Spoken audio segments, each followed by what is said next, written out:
You Booked It, episode 32. Hey, entertainers and performers of the world. I'm your host, Dane Reese, and welcome to You Booked It, where I chat with inspiring entertainers 7 days a week. By digging into their journey, we're going to discover everything you need to do to be a successful entertainer. You know, because training usually skips that part about how to actually make your skills work for you in the real world. Fellow entertainers, my drive here at You Booked It is to share the inspiring and incredible journeys of successful entertainers. We are here to support your journey. So go to youbookeditpodcast.com and join the You Booked It email community where we dig deep into truly actionable things you can be doing right now to help you book that next audition, submission, or gig. If you enjoy this free podcast, please show your support and search for You Booked It on Apple Podcast or your favorite podcast app where you can subscribe so you don't miss an episode, leave a rating and review. And to show our appreciation for your, fingers crossed, 5-star rating and review, I will give you a shout out on an upcoming episode. And now, let's do this. Okay, let's get started. I am excited to introduce my guest today, Holly Lauren Dayton. Holly, are you ready for this? I am ready, Dane. Let's do it. All right, Holly began performing at the age of 8, training in all disciplines of dance and piano. She graduated cum laude from Florida State University, double majoring in finance and entrepreneurship. She has performed with the national tours of Elf the Musical and the Elf on the Shelf musical. Regional credits include A Chorus Line, Chicago, Crazy for You, Oklahoma, Beauty and the Beast, Mary Poppins, Seven Brides for Seven Brothers, Mamma Mia, and Footloose. She was featured with Lady Gaga in the Sinatra 100 CBS special and Steve Wynn's Showstoppers in Las Vegas. She gives thanks to God for providing a path to pursue her passions every day. Holly, that is a quick intro of who you are and what you've done, but why don't you tell us a little bit more about yourself? Fill in the gaps, who you are, where you're from, where you're currently calling home, and a little bit more about what you do as a professional in the entertainment industry. Sure, Dane. So I am an artist, a performer, and I originally am from Atlanta, Georgia. And my family actually is in Jacksonville, Florida. We moved there when I was 8. So about half my childhood was in Atlanta, half in Jacksonville. And my home is in Astoria, New York. I've been in New York City for about 3.5 years now. I moved from Vegas to New York, but currently I am physically in Portsmouth, New Hampshire. I've been here since the beginning of February. I was doing a chorus line at Seacoast Repertory Theater, and when the pandemic started, I decided to stay in Portsmouth versus venturing back into the city. And as Yeah, I far would say as that's a good choice. yeah. And luckily, I was surrounded by really gracious, loving human beings that are still housing me and allowing me to be here. So it's been a huge gift during this trying time in the world. And I'm currently teaching live stream fitness and meditation and flow classes with the theater. They also do some live cabarets and a not so tiny desk concert. So feel really blessed to still be performing, via live stream. Absolutely. That's fantastic. I'm glad you found a nice niche in this crazy and trying time. Yes, definitely. All right, well, let's move on to the next section here. And Holly, look, I'm a sucker for a good quote. What is your favorite quote you'd like to share with our listeners? Definitely. So I think I came across this quote in high school, I believe. It's by Irma Bombeck. And it states, when I stand before God at the end of my life, I would hope that I would not have a single bit of talent left and could say I used everything you gave me. And I think from an early point in my childhood, I was like, man, like that, I want my life to ring true to that quote. I want to use every bit of resource and talent that I have. I don't want to look back on anything with regret. Yeah, I love that. And I mean, just knowing the work that you've done, and when we met in Vegas in old Dancing Queen, uh, I feel you've truly embodied that. You are so inclusive of whatever community that you are part of, and you make fantastic things happen all the time, all around you. And I'm, to be frank, I'm quite in awe of it, and I've always been that way. So I'm so glad that that is also a quote that rings true for you, and you're really living up to it. No, well, thank you, Dane. That means a lot to me. Yeah. All right. Well, let's move on to this next section. And Holly, of course, you're an entertainer. I'm an entertainer. And I think you'd agree that the entertainment industry is one of the most subjective, brutally honest, and personally emotional industries either of us have probably experienced. And you know as well as I that in order to create and to have a successful career in this industry like you're having now takes a lot of dedication and hard work.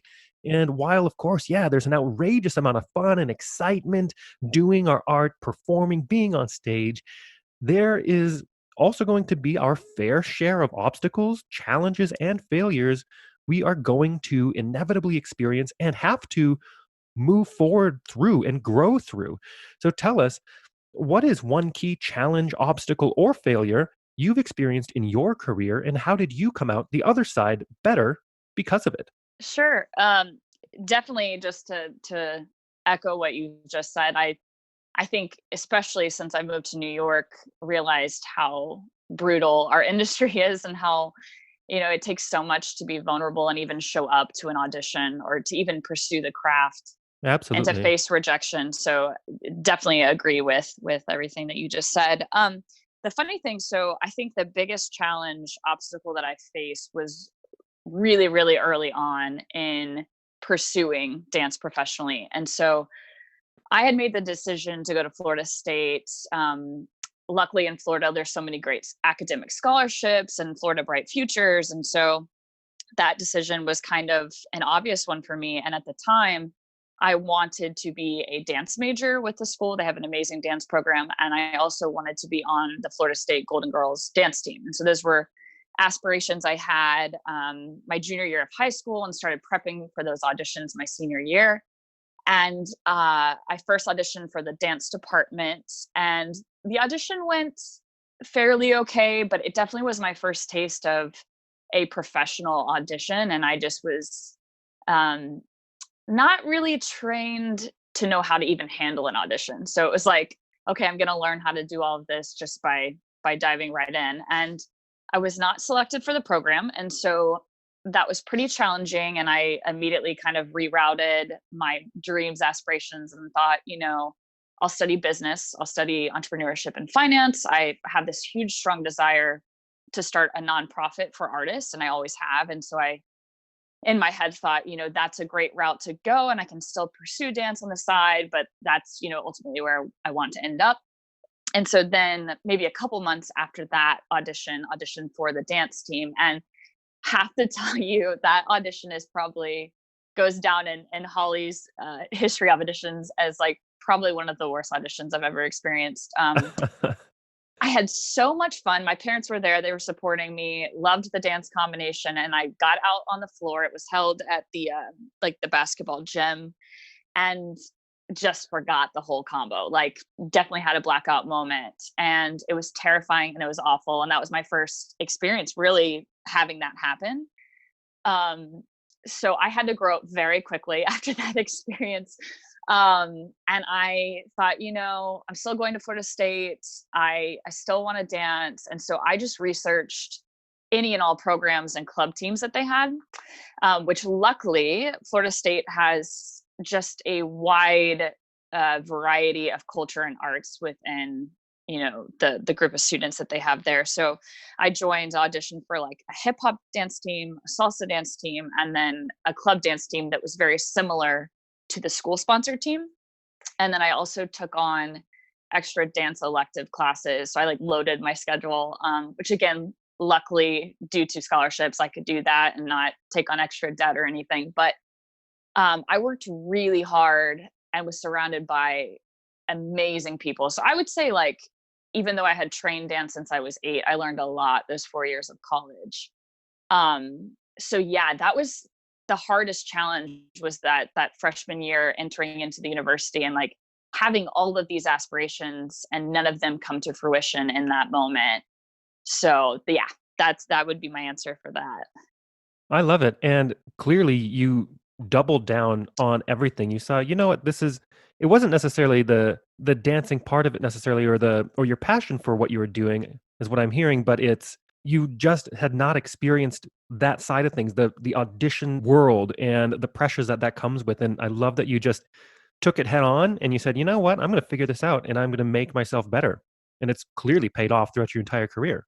Yeah, I'm definitely grateful that I like it's so easy to give up, right? Like when we face the unknown, face our fears, and I'm For so sure. glad that that didn't happen. And I actually waited until my senior year and I re-auditioned for the dance team, like the school's official dance team, and got on the team. And I have to say, like my senior year was incredible for that reason. And so I'm glad that it took me a few years to get the courage to like go back to that same, audition scenario. But it was so worth it. It was so amazing. I learned so much from the girls that were on that team. So grateful for the path, however it looks.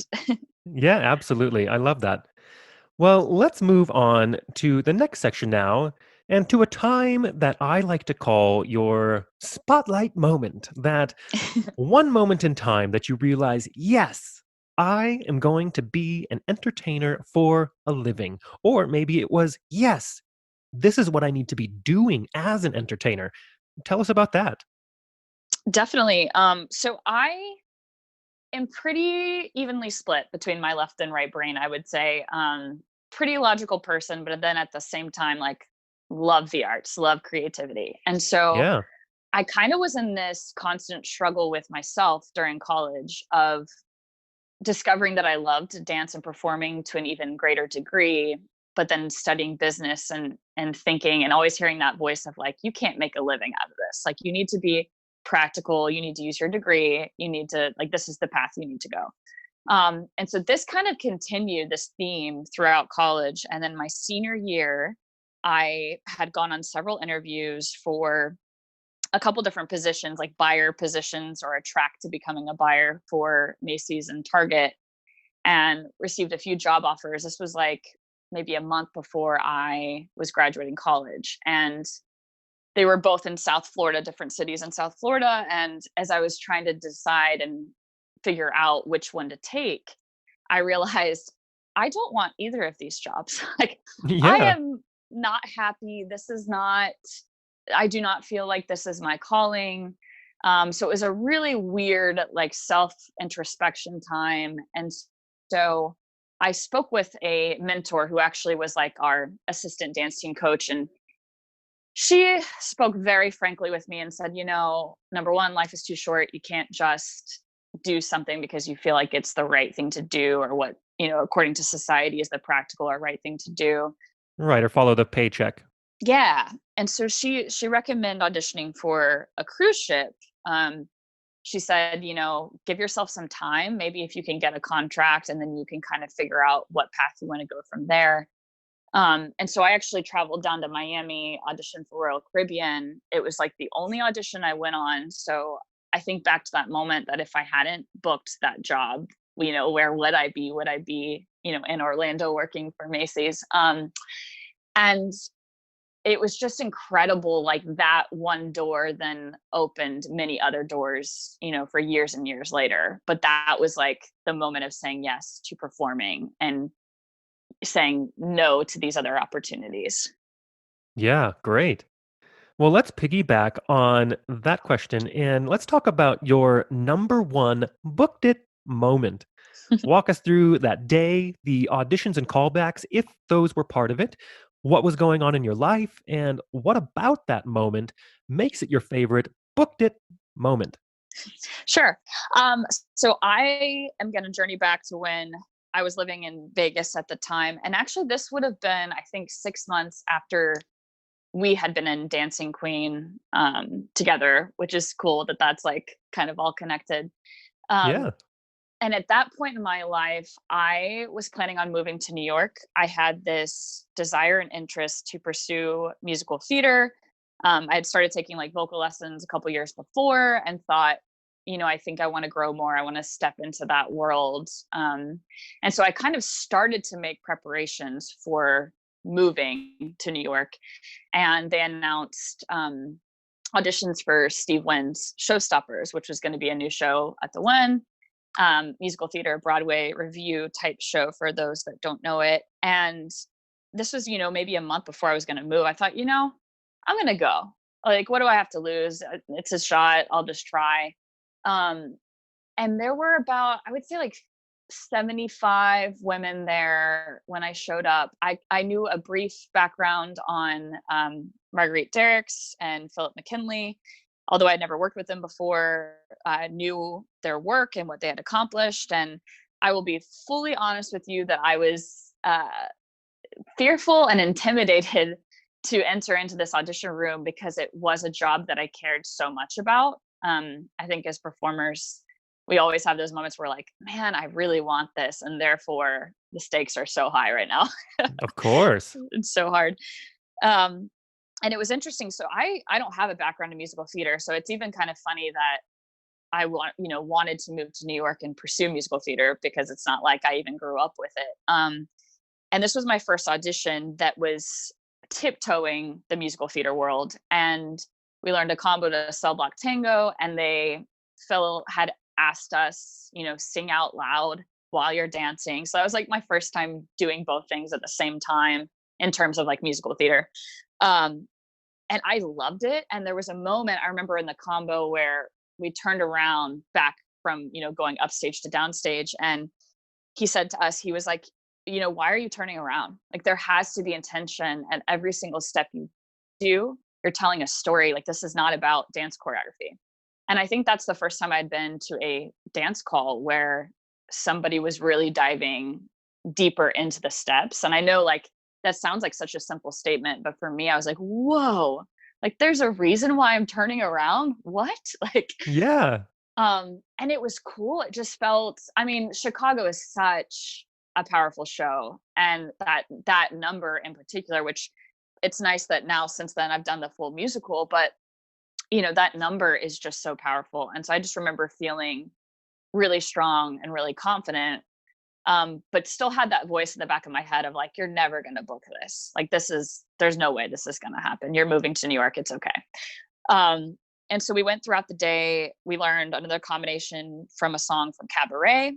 And then we all had opportunity to go in, sing in the room. And luckily, I had been training with a teacher, and specifically prepared, a song for this audition. So I went in singing wise, feeling like secure and okay. And so we make it to the end of the day. They had like cut down several times throughout the day, took our measurements, and then left. And it was funny because I left that audition feeling really good, but still not feeling like, anything was going to come from it. And a few days later, I actually received word that I was going to be offered a contract. And that show was really special to me because the cast that they hired some people from New York, from LA, and then some from Vegas.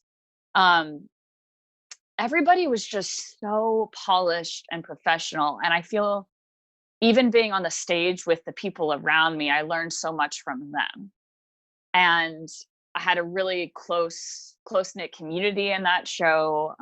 Was in it for 2.5 years before it closed. And then literally like 5 days later, I moved to New York. So that show and those people hold like a really special place in my heart because I feel like they helped me grow both personally and professionally, and then also really supported me and then making a move to New York. So it was a really special time in my life. Absolutely. And I loved that show. It was, on top of it being entertaining and fun to watch, it was super classy. The talent was bar none. It was one of the cleanest, sharpest shows I've ever seen. It was amazing to watch. And plus my God, that curtain looked like liquid gold. I mean, I don't even know where you found something like that, but it was amazing. Oh, well, thank you. Love that show. I was going to tell you, because I mean, you are well aware of this, being a performer and being so involved with everything. The thing that I found interesting too is as I've entered the musical theater world in New York, there's so many musicals that actually don't have that much dancing. So it's been this journey of finding musicals that speak to me and have a lot of dancing within the ensemble work or whatever role it is. And Yeah. so it's made me appreciate Showstoppers even more and Marguerite Derrick's work because it was so dance heavy. And that was the beautiful thing about it. Similar to like what I think Andy Blankenbuehler does with his musicals, where the ensemble was just so relevant and so much in the forefront of that show. And I think sometimes that's hard to find in musicals. So I think now being in the musical theater world, I even appreciate the show more so than, when I was even in it. So Absolutely. Well, let's take a moment to talk about the present.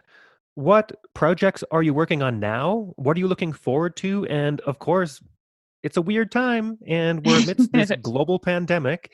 How do you see the entertainment industry moving forward in the next couple of years?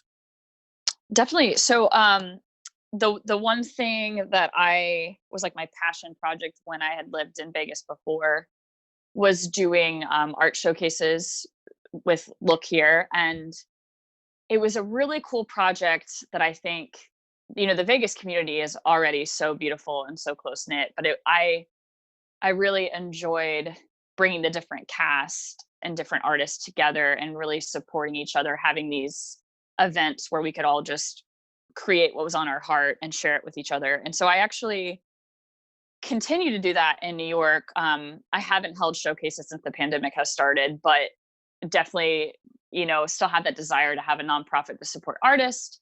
And so I'm trying to still make steps towards that even during this time of pandemic. And then when returning to New York, still holding those showcases. Um, and then as far as here in Portsmouth, I have, like had mentioned earlier, teaching live stream classes, a fitness class, and then a meditation and flow class with Seacoast Repertory Theater, and being a part of their Friday night cabarets and tiny desk concerts that they have on Wednesdays.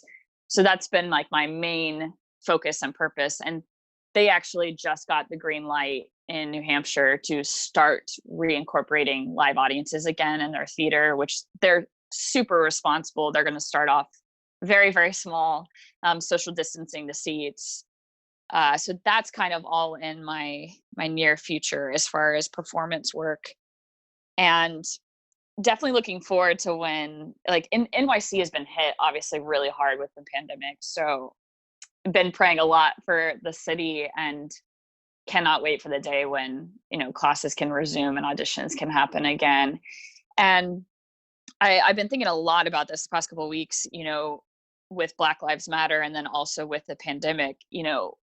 The world has been facing so much grief and so much pain. And I do see, tiny steps being made to a better tomorrow, after we get out of all of this and on the other side.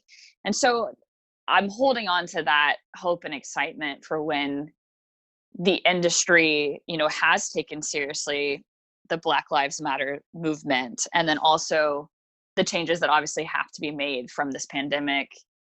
And I am excited for that day to see all of that kind of come to fruition, knowing that there is a purpose, in all of this that we're experiencing right now. For sure. And I agree with you. And yeah, thank you for sharing your insight. I think Hmm. it's really great. And let's move on to one of my favorite sections in the interview. I call it the grease lightning round. I am going to ask you a handful of questions. I want you to answer them as quickly and concisely as possible, one Okay. after another. Are you ready? Yes. All right, first question. What was the one thing holding you back from committing to a career as an entertainer?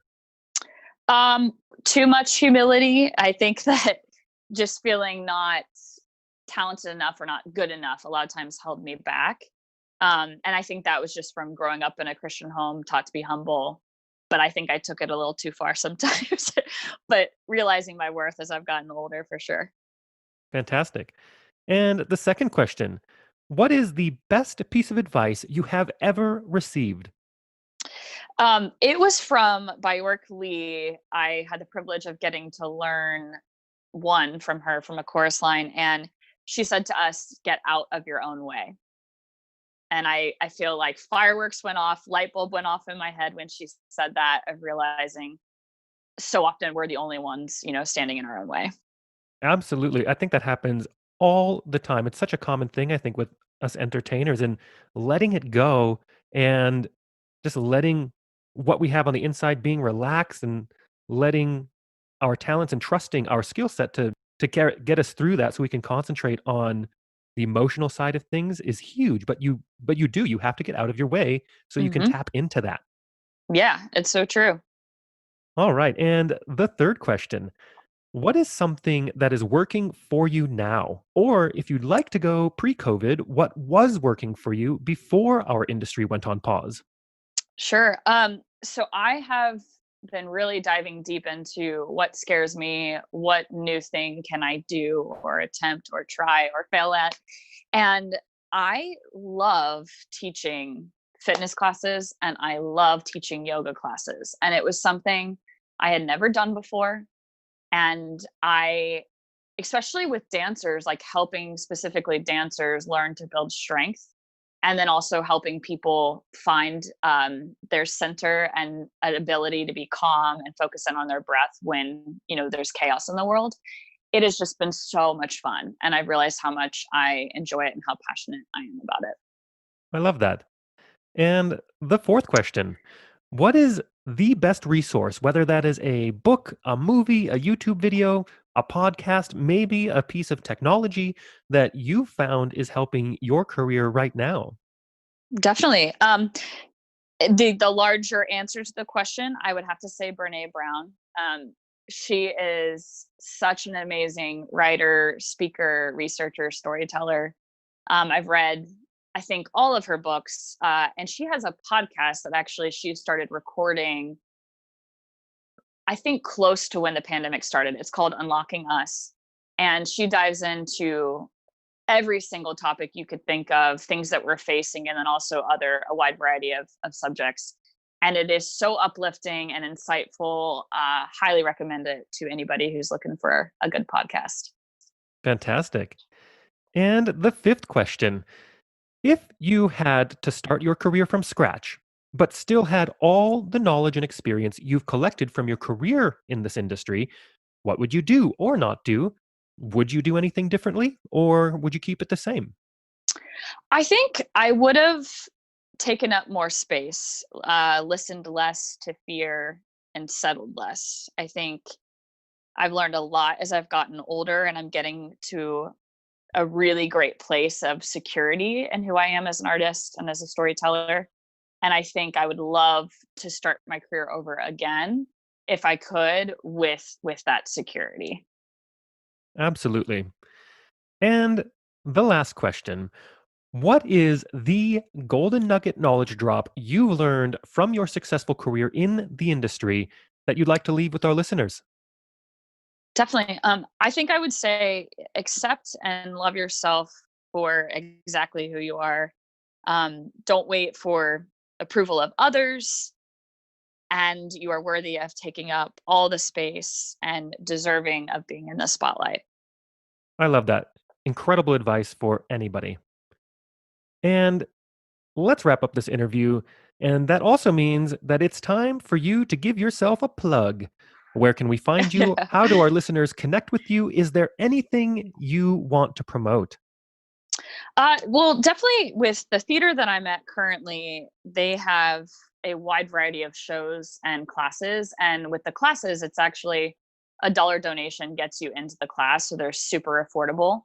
And that information can be found on www.seacoastrep.org. And it would be just fun to have more people to connect with through those classes. And then outside of that, I actually use my Instagram as like my main business tool, which is at holiday218. And I love hearing from people and being able to answer questions or help people out with whatever they're dealing with as a performer. So I've really been using that when I teach class, especially with students, of letting them know they have the open door to reach out. Yeah, wonderful. Holly, it has been fantastic to have you on. Thank you so much for joining me today. Thank you so much for having me. It was so fun to get to connect and talk about all of this. Give it up for today's 5-star reviewers, Yellow Lead Better 1989, Jay Baker, and Naturally Brown. Thank you so much for your support. Thank you so much for joining us today. My one call to action for you is to go to youbookeditpodcast.com and join our free email community, where we dig deep into a continually growing resource of truly actionable things you can be doing right now to help you advance your entertainment career. Don't miss an episode. We have a new guest 7 days a week. Search for You Booked It on Apple Podcast or your favorite podcast app and subscribe today. All the best to you. We'll see you tomorrow.